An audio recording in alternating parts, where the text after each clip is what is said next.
Welcome to the program Nigeria Today. I am Eucharia Clinton. Today we'll be talking on the issue 16 days of activism against gender-based violence. And today we're starting our program with this report as put together by Thomas Ogbetere.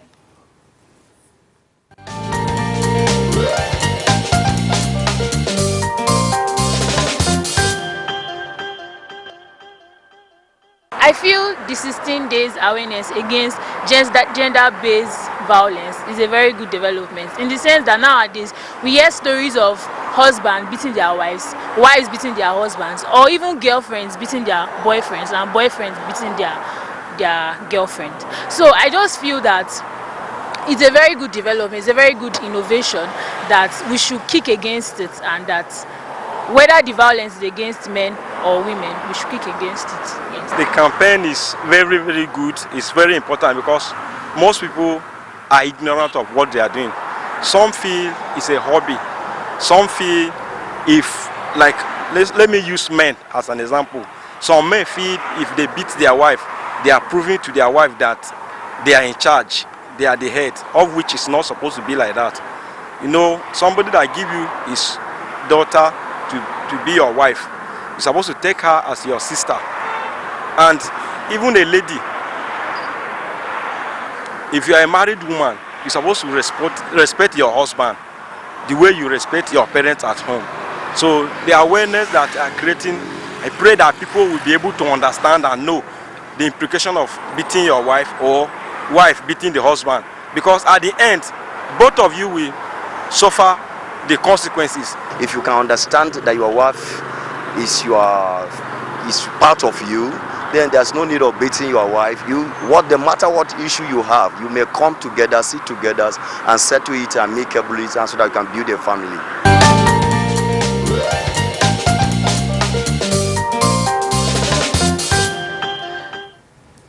And to discuss on the issue today, we have some guests in the house. Ambassador Gibia Hanatu Usman, NGA Chief Project Director, Association of Wives of FCT Traditional Rulers. You're welcome to the program. Thank you very much. I also have with me here Rukia Ibrahim Kewa, Coordinator, But Sustainable Women Economic Empowerment and Peace Initiative. You're welcome to the program. Thank you so much. Okay, you listened to our respondents there. When you talk about gender-based violence, the first thing that comes to mind is the physical violence. So I would want to ask, what is gender-based violence? Well, gender-based violence is a violence targeted to individual because of their gender. Simply put, because it's either because they're a woman or because they're a girl or a boy, there's some kind of gender violence that has been targeted to because of that sex. That's gender-based violence. And there are a lot of organizations that come together to try to see how we can stop this menace, because it's affecting the development of the country, it's affecting the well-being of humans, affecting the well-being of girls and women, and which will inadvertently affect the development of our society at large.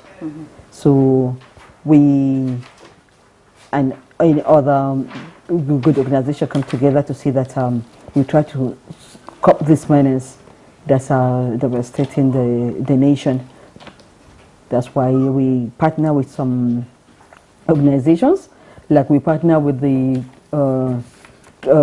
Association of Wives of Traditional Rulers, because they are together with the grassroots women and girls, and then they will take the campaign to the grassroots. We at BSWIP, we partner with all these organizations to see that any organization that has that we have of like minds, to see that we try to cut this menace. So if we partner with the Wives of Traditional Rulers, together they can take this campaign to the grassroots. So at days like this 16 days violence, it started from the 25th of November and ends on the 10th of December.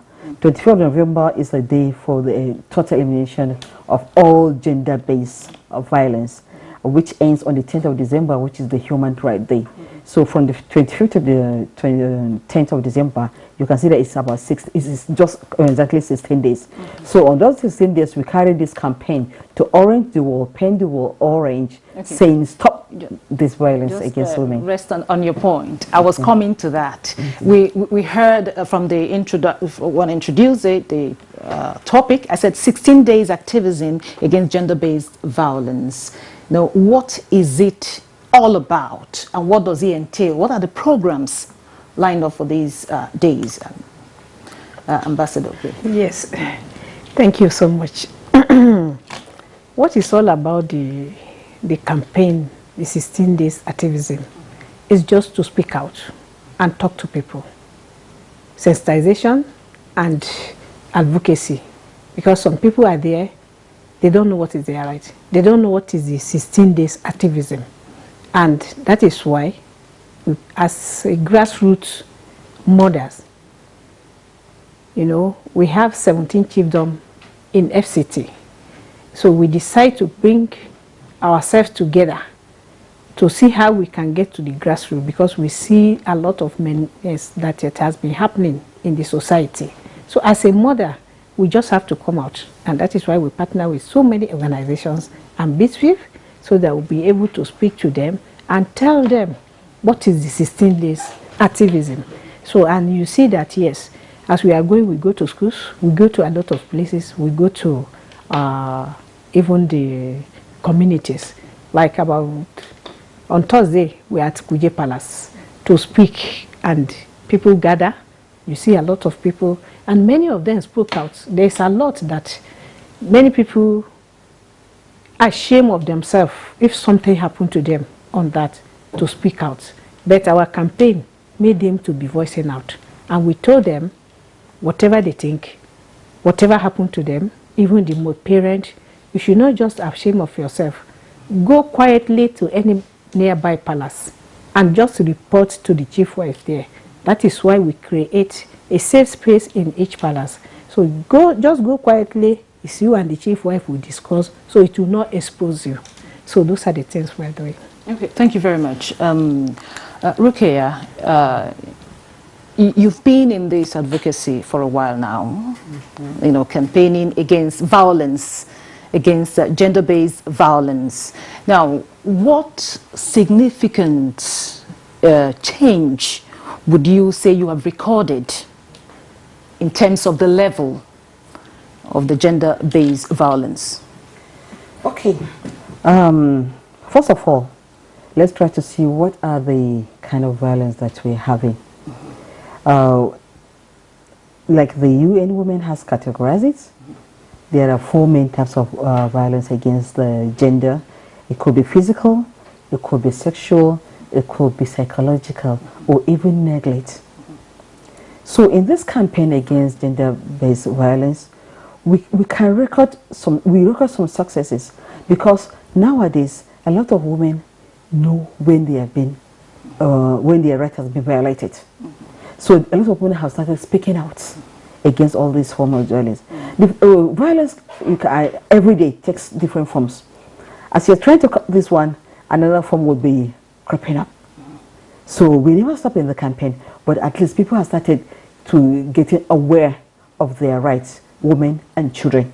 Even small children in the house, they have now started to get becoming aware of their rights, and then they can say when they can detect when there is a violence, and then they can say, stop, this is not right.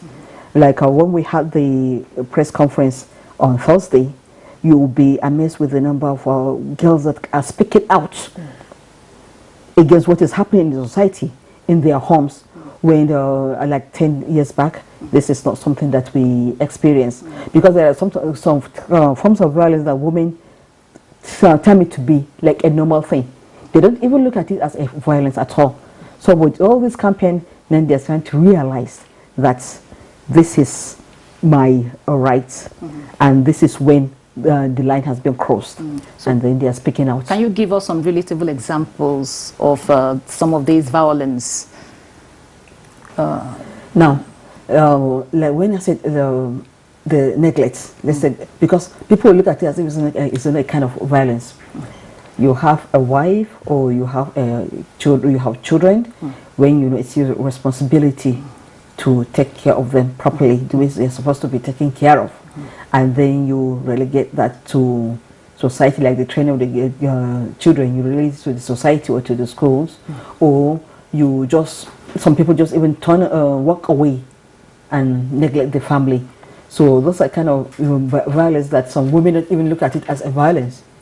So they have started to know that this the line has been crossed, and then this is where we have to go to look for our rights. So they report such cases to some of them do report it to the wives of the traditional rulers. Some of them report it to the social welfare offices that my right, it is my right to get this kind of treatment, and have been denied. And then when it comes to the physical violence, a lot of women are saying no to it now. A lot of women are saying no to it, because once you just violate her right, she can go to the nearest police station, she go to the nearest social worker. So at least it is paying off, the campaign is paying off. Oh, thank you very much. Now, Ambassador, you work closely with the grassroots. You just talked about how you've been relating with the local people in the villages. Now she talked about neglect, sexual abuse. Sometimes people don't really see this as violence.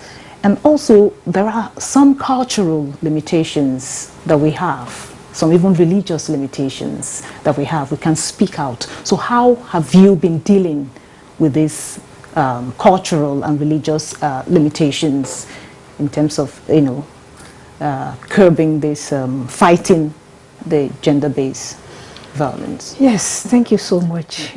We have been trying on that seriously, and we are getting response. Because by the time you see there are some people, they will say this is our culture. So no matter what your husband do to you, it's your husband, you should continue to stay.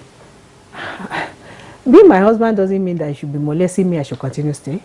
Or the children at home, what are they going to learn from it? So that is why we still come in with advocacy and sensitize them. With the safe space I was telling you, we just call them their attention. Yes, this is culture. That was then. Things are developing every day. So what you do is that, yes, when there is a problem like this, this is the way to address it. Even you as a woman, this is how to go about it. You should not be aggressive. You should know how to follow the husband carefully. Then even the husband, you listen to her, because we are all one. So, and so that it will not come and affect the children in the house. Because it's the relationship between family that is where the children will learn from. Then for them to go to school again, in the school, what they see is different. And it's what they learn from the house, they will take it to the school. Then they will start molesting children themselves in the school. So we just have to extra careful and know how we follow the culture and the religious. So we start talking to ourselves, even the churches, the mosques. So sometimes we call for training. That is why we partner with so many government organizations and BSWIP. So even on 5th, we are going to, go for another training again to train all the chiefs in FCT by legal aid. So we partner with them, and they are giving us serious response, because we just have to understand ourselves. We just have to know that, no, beating your wife, molesting your wife, molesting the children in the community are not the solution of whatever. People say poverty. What is poverty? For girls' sake. Is it hunger that will make you start beating your wife? Then, okay, beating your wife, does it bring food? Does it solve the problem? So, and that is why we still continue the same advocacy.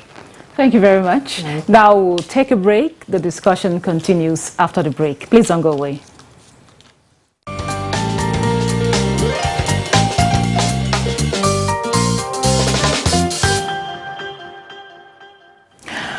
Welcome back. We are still discussing on the 16 days of activism against gender-based violence. And my guests are Rukaya Ibrahim Kewa, the coordinator of Broad Sustainable Women Economic Empowerment, and Ambassador Hanatu Usman Nga, Chief Project Director, Association of Wives of Traditional Rulers, FCT. Now, Rukia, before we went on break, she was talking about the traditional rulers and how they've been, talking with the grassroots to make sure this advocacy, yields the desired result. Now, you have been fronting this advocacy for a while. Now, what are the challenges you've been facing in the fight against, this violence against the women and the girl child? Thank you so much. There are so many challenges. And I'll ask a little bit on what she has said when it comes to the dealing with the religion aspect of it, and then with the tradition. Because some women, they don't know it any other way. Violence is just normal thing and it is okay. So to tell them that this is not right, to try to teach them that you have right to do this, or you have right to refuse that, and even the girls, is something that you have to try hard to do. Even though she is suffering, and then she comes to you, she complains because of this and that, and you say it's because of this right that you are being denied, that you've been suffering this kind of problem that you're suffering. But to get get her to believe that she's suffering that kind of problem is a challenge, and it goes on education. So we do a lot of sensitization programs, enlightenment programs to enlighten them, and also it got to do with her financial strength. Okay. Because most of the time, these girls that have been molested, you find that there are daughters of a very poor family. Even when it happens, they can hardly speak out. And even if they do, sometimes they don't have that backing from the society to see that they have taken their case to where it's supposed to be taken. So we call them, we train them, but finance is also another problem, because we need at least some sponsors to come together, because we're trying to partner with all those organizations that do the same thing that we're doing, at least to give us those financial backing to try to take this campaign to the grassroots, and then to see that we help these women where they're supposed to be helped. Okay. So that's why some of the challenges, and the men also. Okay. We need them to come together. I will have to stop it there so that you give the ambassador she's talked about, the collaboration. So I would want to know what kind of support have you been getting from the government at all levels in terms of collaboration. How has the government been collaborating with your NGOs in this fight? Thank you very much. Actually, they have been supporting us technically, and some of them that we write to partner with them, if we are going for a training like this, or if they have training like this, they still come out and invite us to bring some of our people for training, which is very okay. But the challenges we are still having, and we are begging government to do, is to have the concern for the traditional rulers, to bring them out for serious training, enlightenment, because they just have to be. Traditional rulers, for example, people always surprised when you said the traditional ruler's wife in FCT, people surprised, and those traditional ruler's wife come out. Yes, we don't come out, that was then. But as a mother, we cannot fold the arm and just be watching what is going on in Nigeria and Africa as a whole. And since we started, the government have interest for us. But actually, we know that the finance is not easy for government to bring it at times. So they don't even support you financially. And mainly what we need is just that caring for the traditional rulers and the religious leaders, just for them, for enable them to know the rights of the community, of yourself, and how to handle so many things in the community. Like when you go to, all along what we have been doing, we see the highest violence against women. The highest is in Kwali. Because from 6 months ago now, I think they have we have the violence against women and children in Kwali about 26. Then in Gwagwalada, it's still the same. So we just want to, and we have a lot of communities like that, when you say Lubo, Chia, Baji, and whatever. So we need all these people to come together for government to assist us and have concern for us and the well-meaning Nigerians to come out and assist us, especially for us to know our rights, because we can't do it all. So, and that is what I'm just begging them, because if a lot of cases we have been handling, like 45-year-old man, pregnant 40-year-old girl, and this girl passed through the operation.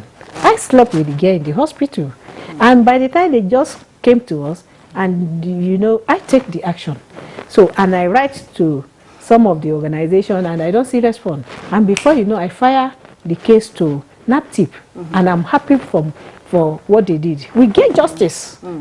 And even the girl, we are happy that yes, she go back to her class because she was in GSS3. Okay. And she still writes her junior one, go back to her own class and promote to her senior class. Suppose she don't have anybody who will help her like that, what do we do? Thank you, Ambassador. Thank you. Hannah, Rukia, I would want you to tell us the 16 days activism. What are your expectations? We urge the world, speak out, no, zero tolerance against any form of violence against women and girls. And we expect the government, though I know the NTA has been a champion campaign against rape and other form of violence against women. So we want the government, any stakeholder. The men are also stakeholders in this because they are their daughters and their wives. So we want to see that all stakeholders come together to fight all this violence against women. We're taking this campaign, like if we had it from the year, we end the year with the 16 days activism, expecting that all stakeholders will come together to see that we succeed, and to the next year, that zero violence against women has been taken to our schools, to our homes, to our villages, and everywhere. As she said, we cannot do it alone. We can't do it just on our own. We need the government. We need all partners, development partners, to come in, key in, and then to fight this menace together. And I hope you're also involving the men in this fight. Of course, yes. Okay, because they're very important to have them. Thank you very much. And that's the program Nigeria Today. But we will not go without appreciating our guests. Ambassador Hannatu Usman Nga is the Chief Project Director, Association of Wives of Traditional Rulers, FCT. Thank you very much for coming. And we have Rukaya Ibrahim Kewa, Coordinator, Broad Sustainable Women Economic Empowerment. Thank you very much for coming. And to you, our viewer out there, we thank you immensely for being a part of this program today. Don't forget, the program airs weekdays by 7:30 in the evening on NTA News 24. You can also watch this episode and other episodes on www.youtube.com/NTA News 24 Hub. I am Eucharia Clinton. Once again, thank you for being there, and see you again. Bye-bye.